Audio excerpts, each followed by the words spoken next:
Get it. You guys are the Navy. You guys, his number, I can give you the contact information. You guys are the ones that point, the war is over there, and then everybody else goes and takes care of the problem. That's you guys. Okay, got it. You see, guys, not everybody is a hero in our military. Because a hero would love to say how much they love our Constitution. Sir, what position do you have in the United States military? You look very, very fresh, as we say in the streets. Navy recruiter. You're a recruiter. Nice. So you have a very important job, getting people to join the Navy so that they can protect our country and protect our rights. Do you know what the Third Amendment is, brother? I'm not having this conversation. Thanks for your time. I really appreciate it. Isn't it part of your, isn't that the main thing about your job? To do you ask anybody that you enlist if they actually care about the Constitution when they sign up? Because you're the recruiter, so you should be. Well, the thing is, you're the one that's trying to get people to sign up. So, by the way, you're being watched by thousands of people. So if you have any questions for us, you can refer to our public affairs officer. Would you like his number? Are you his superior? Yes, I am actually. Awesome. So how come he doesn't have that much love for the Constitution and he don't want to talk about it? Are you refer you to our public affairs officer, because we're not going to have the conversation? You can't. Are you guys? Social media. Are you guys not allowed to say that you love the Constitution? I'm allowed to refer you to my public affairs officer, and that's where this conversation ends. Well, that's not the best service, is it? If you're servicing the people and you're fighting for our rights. I'm going to refer you to our public affairs officer. Thank you. Oh, okay. You guys are the Navy. Okay, I get it. You guys are the Navy. You guys. His number, I can give you the contact information. You guys are the ones that point, the war is over there, and then everybody else goes and takes care of the problem. That's you guys. Okay, got it. You see, guys, not everybody is a hero in our military. Because a hero would love to say how much they love our Constitution. Don't you think, ma'am? Right from the opening seconds, you can feel the tension building. Our observer approaches a Navy recruiter with a seemingly simple question. Do you know what the Third Amendment is? And immediately, the encounter shifts from casual to confrontational. The recruiter, despite representing a pillar of the U.S. military, is visibly uncomfortable and declines to engage. That refusal isn't just awkward. It's the first crack in the polished image of authority. As the questioning continues, the observer expertly highlights the contradiction. A person tasked with defending the Constitution seems unwilling to even discuss it.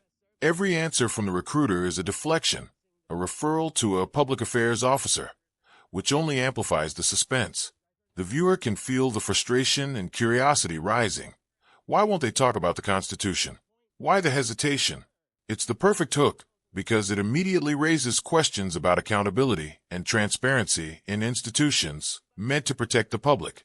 What's fascinating here is the observer's narrative. He points out the irony and uses it to educate the audience, explaining why this moment matters. Lines like, "Not everybody is a hero in our military because a hero would love to say how much they love our Constitution," hit hard and set the tone for the video. The tension escalates further when the recruiter asserts, "I don't give you permission to record," opening a critical debate on First Amendment rights. The audience is now fully invested, eager to see whether authority will uphold the values they claim to protect or crumble under scrutiny. By the end of this segment, the stage is perfectly set. Viewers are hooked, the stakes are clear, and the drama is palpable. This is a textbook opening, a confrontational setup that promises accountability, tension, and an insider look at institutional behavior. I have no comment, thank you. You should. You should have comments, because that's the First Amendment. And you guys, your job is to protect that too.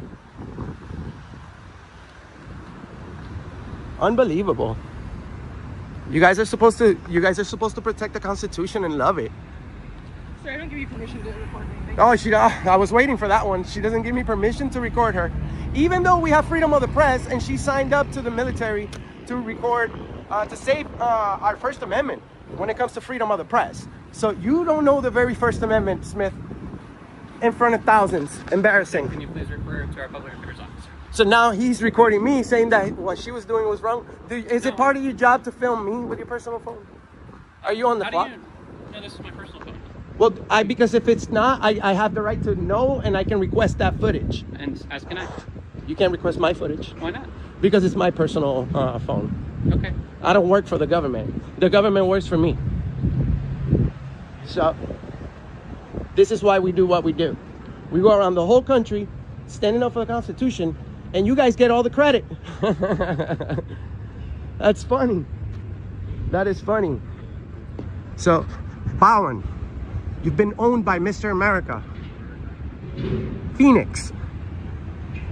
Phoenix. Look at me, Phoenix. You've been owned by Mr. America. Who are you affiliated with? Noneofyourbusiness.com. So, we love and respect the Constitution. And so should you. So should you. So, these guys get triggered because a citizen just asked a question as simple as, what's the Third Amendment? This is making the United States Navy look real bad. Like I said, please refer to our public affairs officer. I will. I can go to any office. We finance those. Smith. The First Amendment, Smith. Freedom of the press. How did you fail that one but pass basic training? That's crazy. The second segment ramps up the intensity. Here, the observer pushes further into a direct First Amendment confrontation. The recruiter continues to deflect, referring to the public affairs officer. But the observer doesn't back down.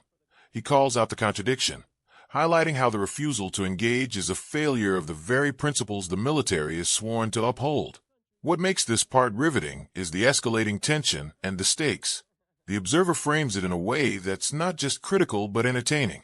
He teases, "So Ben, you've been owned by Mr. America," adding a layer of drama and commentary that keeps the audience engaged. Each deflection from the recruiter isn't just ignored. It's dissected for its implications, showing how it undermines public trust. The segment also explores the absurdity of claiming authority while avoiding accountability. This is where the audience feels the pressure mounting. The recruiter is flustered, the observer is persistent, and the concept of constitutional rights takes center stage. The viewer is placed in the observer's shoes, experiencing both the frustration and the triumph of challenging authority. By the end, the tension peaks as the observer underscores the irony of military training without a fundamental understanding of the Constitution, leaving the audience eager for the next twist. Crazy. Anybody can join the Navy, huh?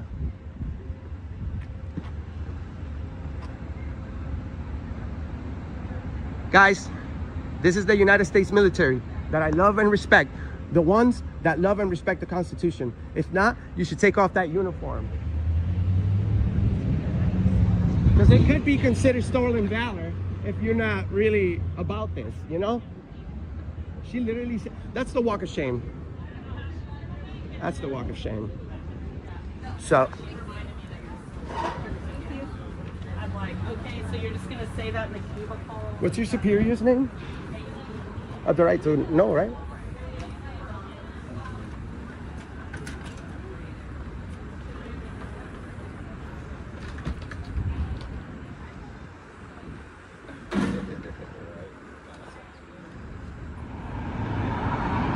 Are you FBI? You sure are.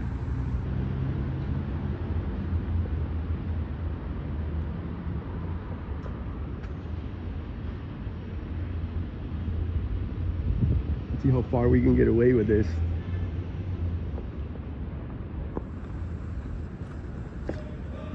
Rules. Let's go check out the rules, guys. See if there's anything we should be aware about. No, they just don't want you to be sick.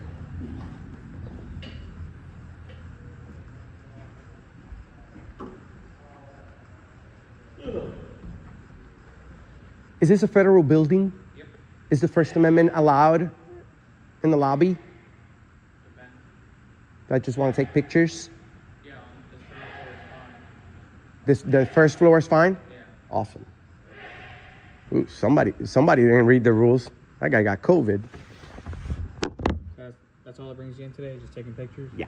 All right, so federal facility, administrative inspection for weapons and explosives. No guns, knives. Today. No. I do have trash. Oh, cigarettes. That's it. Oh, coin. Alright, no belt on today? No, sir. Alright, that's everything. We'll pay you through.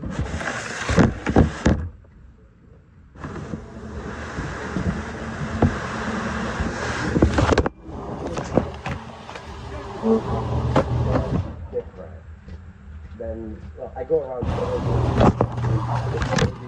city buildings all over the country for the past 7 years. Well, being a federal, I'm sorry? Do you write about them? Blog about them? Yes. So I highlight the good and I expose the bad in a respectful way. So, but The areas. exactly. So, but I love how he tell me why. The third segment shifts slightly in tone, but keeps suspense high. After the confrontations, the observer navigates the building and engages with security personnel, checking rules and exploring public access rights. It's not a fight anymore. It's an investigation, a test of compliance and integrity. Here, we see contrast. The observer moves from direct confrontation to strategic observation, subtly highlighting differences in knowledge and respect for constitutional rights.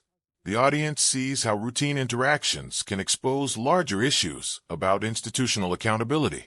The suspense comes from uncertainty. Will the building staff understand the rights? Will the rules be followed?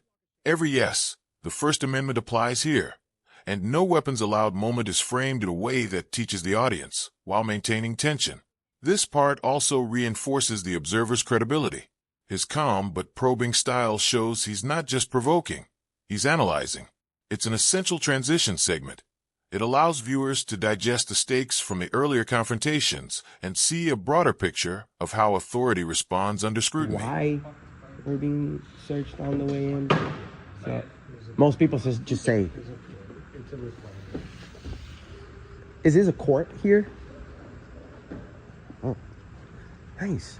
We have the First Amendment right here at the federal building. Oh. Well, the federal building is supposed to protect the Constitution more than anywhere else, because the Constitution is a federal document. Not guilty for him. He looks like not guilty. Oh, we got the Third Amendment, guys. Okay, this doesn't get any, can't be any better.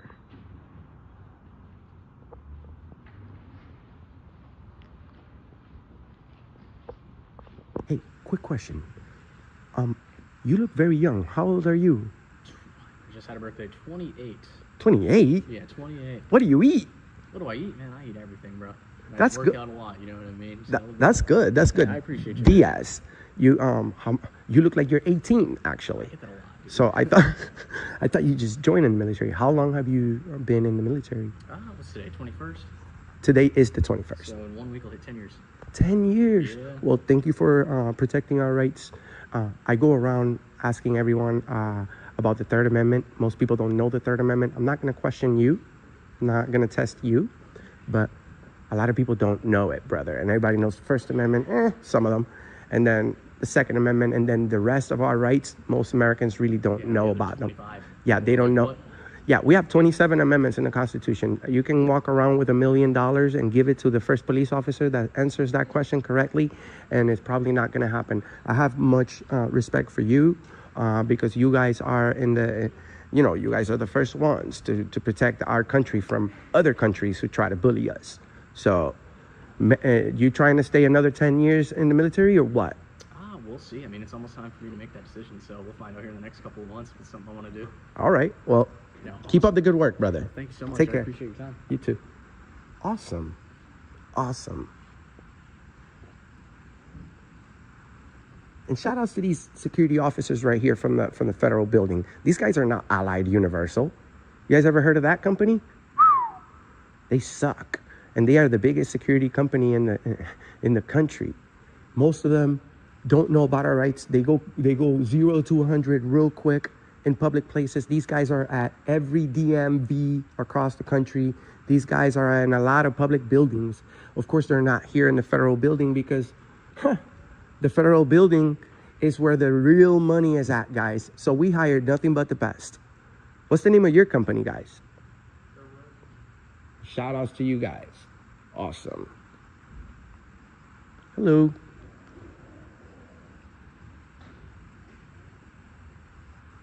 The final segment ties the narrative together. Here, the observer engages positively with a military member who demonstrates knowledge and respect for the Constitution. This creates a sharp contrast to earlier encounters and underscores a key point. Accountability isn't universal, but it's achievable. The commentary highlights respect and recognition. The observer praises the officer, discusses knowledge of amendments, and reflects on the importance of understanding rights. This isn't just closure.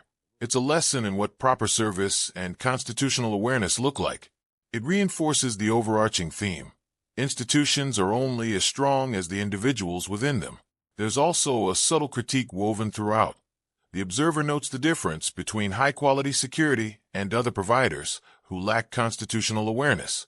These moments blend education, suspense, and resolution, leaving viewers satisfied yet thoughtful. The audience experiences relief, insight, and a renewed curiosity about how authority figures engage with public rights. The video concludes on a reflective, educational, and impactful note, making it a perfect ending to a tense, provocative, and highly engaging narrative.